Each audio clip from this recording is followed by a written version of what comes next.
always known that, he was a sire that has changed our industry, obviously, just because of the simple fact that so many different people get along with him. Regardless of your program, a highbrow cat will fit in there somewhere, and there'll be a trained product at the end.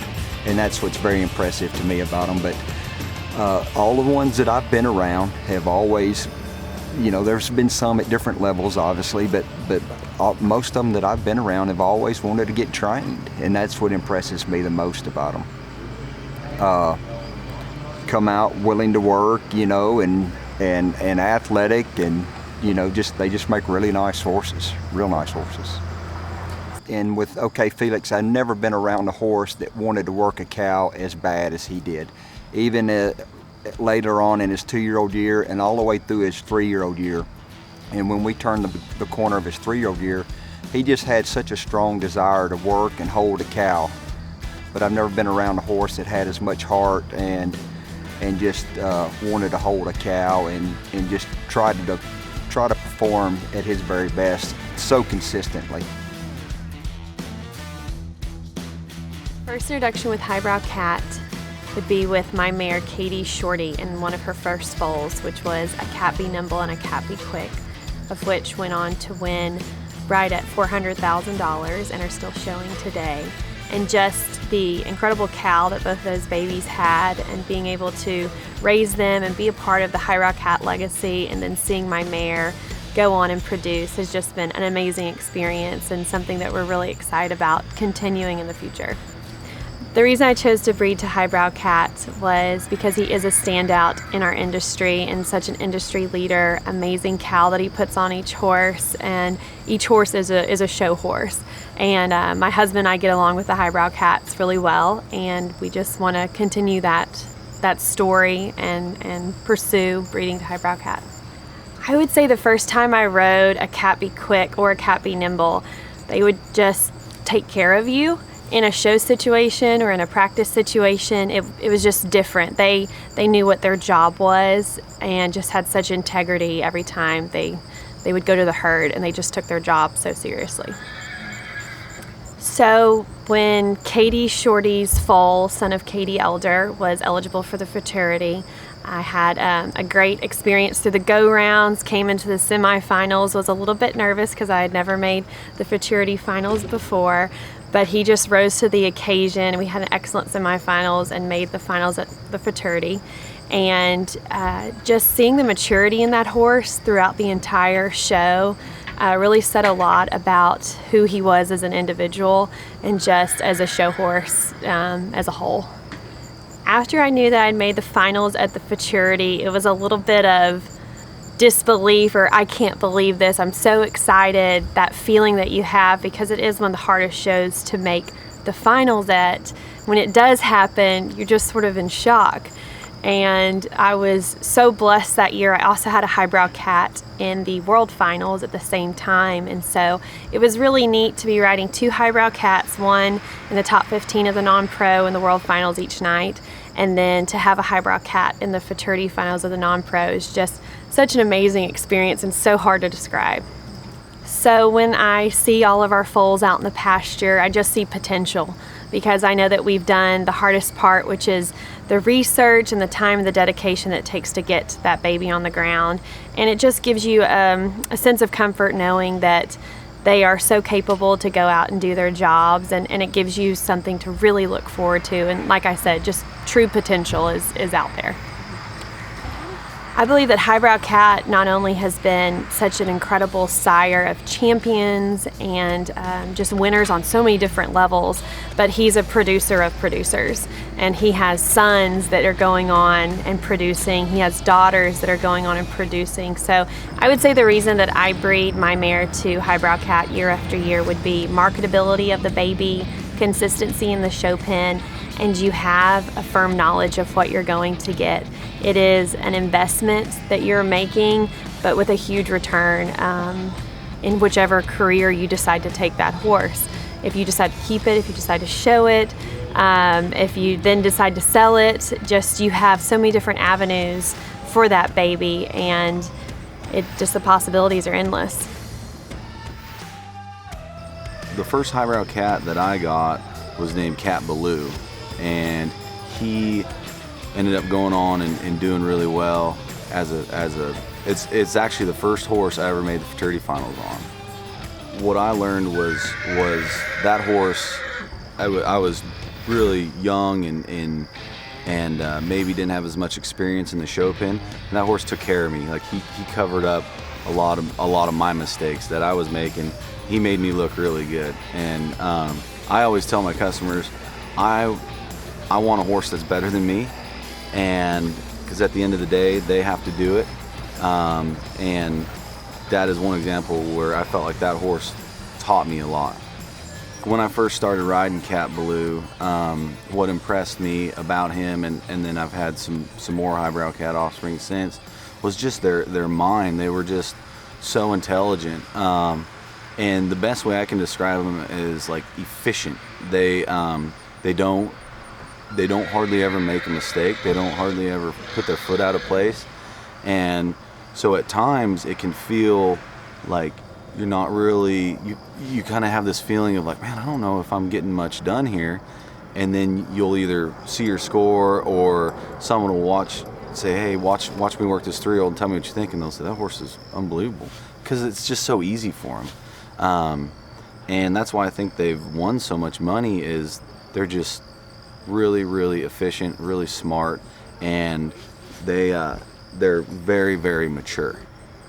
He's the horse, he's the Michael Jordan of basketball. He's the, however you want to say it. He's just, he's here, and then everybody's trying to get there. So that's I mean, he is the horse. He set the bar. I've had my clients breed to highbrow cat just because, in my opinion, it's a lot less risk than buying a horse that is kind of a no-name stud or not proven, because I don't know what the actual numbers are, but I'm going to say if you give me 10 highbrow cats, 9 out of 10 of them are going to train and be good horses.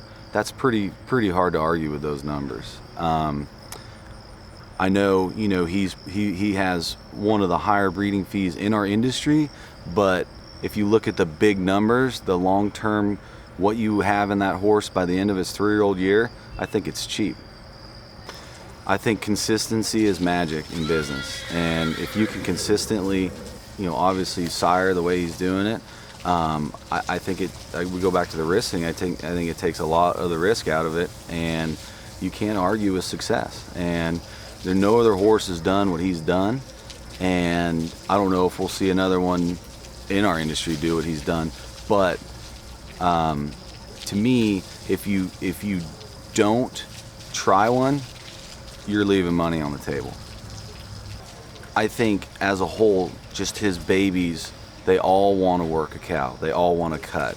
And I think the reason that they are so successful is because there's so many different training styles out there, and you can't, this is a form of art. You can't say one way is right, one way is wrong.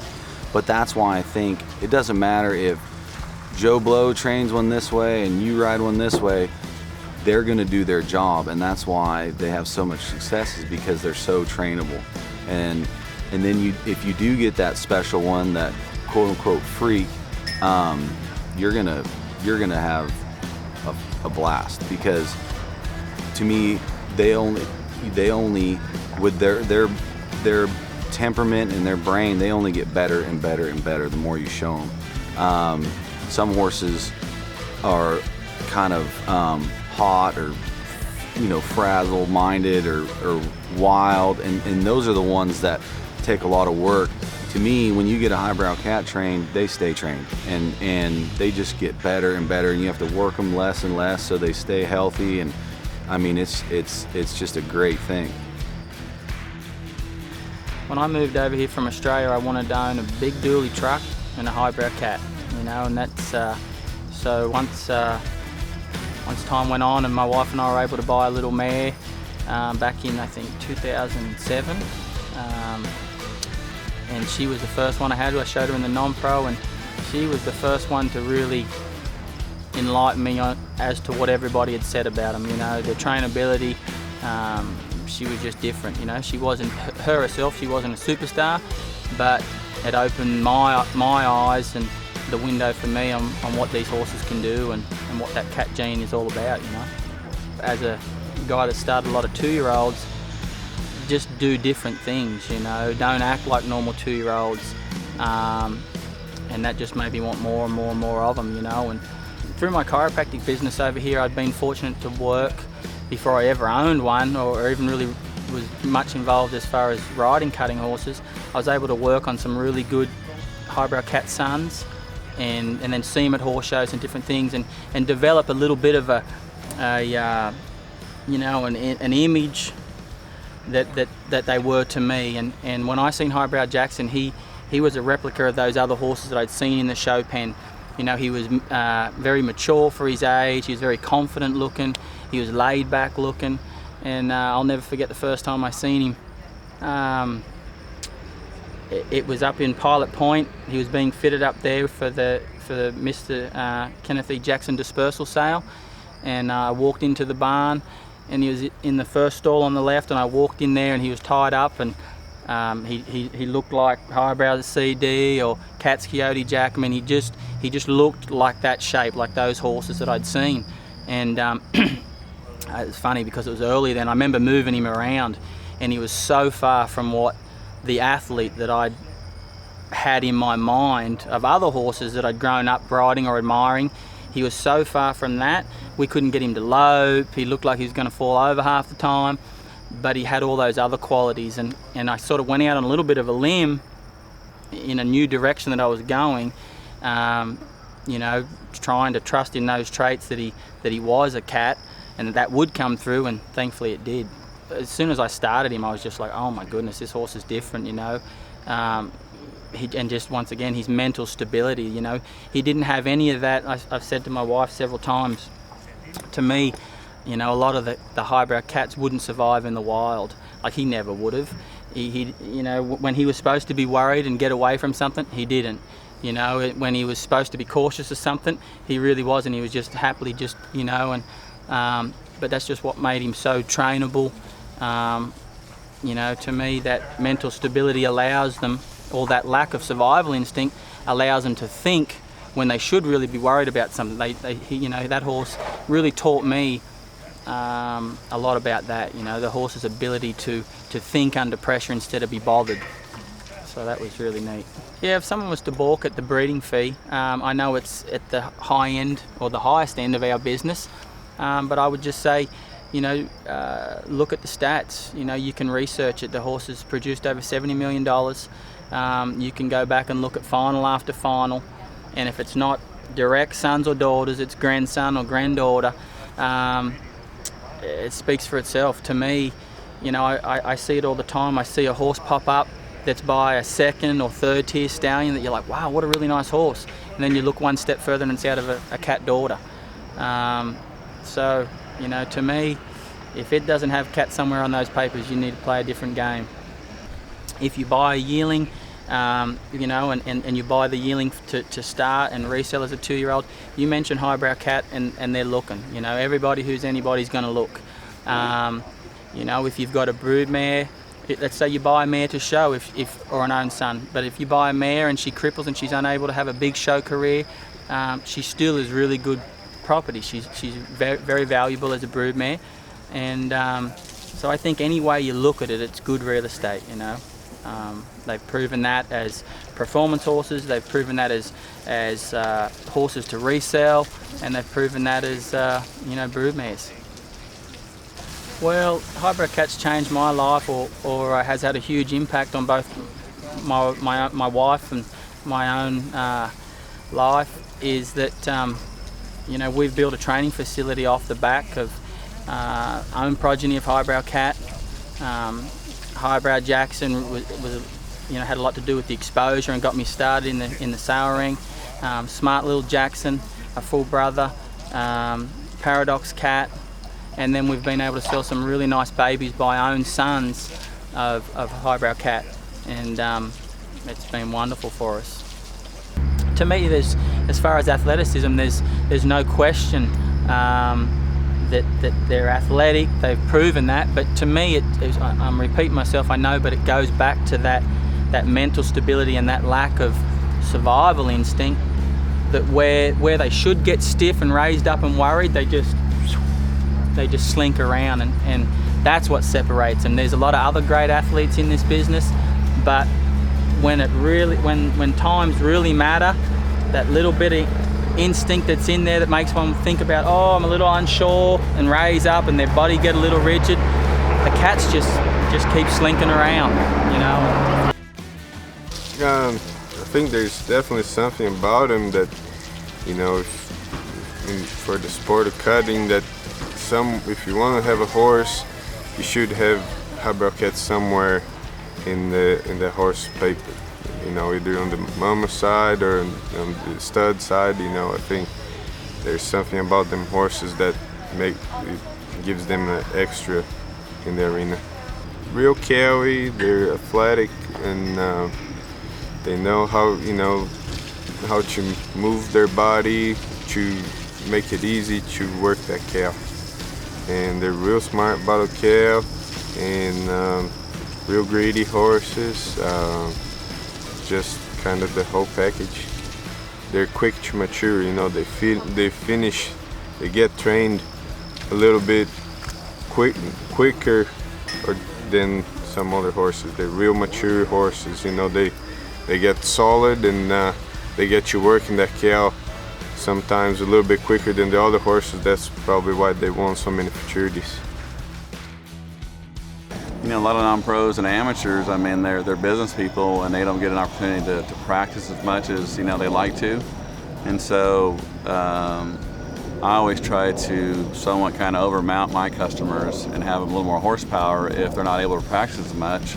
And so, yeah, you sure want to go with something like a highbrow cat that, you know, is a lot more willing, and that's going to take care of somebody that doesn't get a chance to practice a whole lot, or, you know, just get in the saddle very much, because, you know, they're as you get older and you train a lot of horses, you want to have horses that have good intentions, you know. And it just seems like, you know, now getting an opportunity to ride them for the last 2 or 3 years, and this is probably my first set of really 3-year-olds that I've trained, and I think we have 7 or 10 or so 3-year-olds that are cats, and it's just like, you know, it's just fun. You know, it makes you want to get up in the morning and go out there and work them, you know. And you know, I'll ride anything that's good, but it makes you want to stick with the highbrow cats, you know. Well, you know, I grew up in California when Doc Bar was the big wig and the first big stud, you know, and so coming from California, and Doc Bar, you know, it's kind of like it is now. There was never going to be another one, you know, and there were so many sons and daughters that did well and all that. And then actually I went to work for Tommy Manning, I think probably 15, 16 years ago, and that's the first year I think Cat stood, and Manning stood him, and that's actually when Smartlina was still really, really hot. And so I got to see it from the kind of the start, you know, and then to still be involved with him now, it's been kind of a fun little ride, and watch how the babies went and stuff, you know. But yeah, I mean, after Doc Bar, it's kind of like Michael Jordan and LeBron James, you know. Like, there's never going to be another Michael Jordan, and it just seems like these guys keep coming up, you know. And so obviously highbrow cat, you know, has surpassed everybody, you know. So, but there's just some uniqueness about them that it's hard to explain, you know. And trainers, they're well aware of it, but you know, for a non-pro or amateur, I see him pack them around really, really good. Him siring more futurity champs than anybody so far, siring 8. I mean, it's you know, you pay the stud fee. It sounds high at $22,500, you know, right from the front there, but it's such a good investment if you want to go that route and you're shooting for the futurity. I mean, you know, we all want to ride highbrow cats, and it's just like this year. We actually, the 3-year-olds we had this year are the ones that me and Darren kind of handpicked mares, and we bred, and they're out of some mares that I showed. And I've never had a group of 3-year-olds like this, you know, and you still got to go down there and get them showed, and, you know, get past the cattle, and that's all a little bit unpredictable at times. But I've never rode a group of horses like this. And so I think if you ask any trainer out there what they want to start with, if you line up Appleton horses by different studs and there's a cat in there, there's a pretty good chance they're going to pick the cat. You know, I mean, just like I said, just from watching trainers from Missouri, Canada, California, and a lot of guys you don't see very much, and they show up on a high brought cat and it looks really well. I mean, that's when I started really realizing about 10 years ago that, man, like anybody gets along with them, you know? So it's something that I think if you really want to aim for the futurity, yeah, you need to go with the high brought cat. Well, you can breed many types of mares to them. I think that's been proven. But, you know, just for me, they have a lot of value, the highbrow cats do.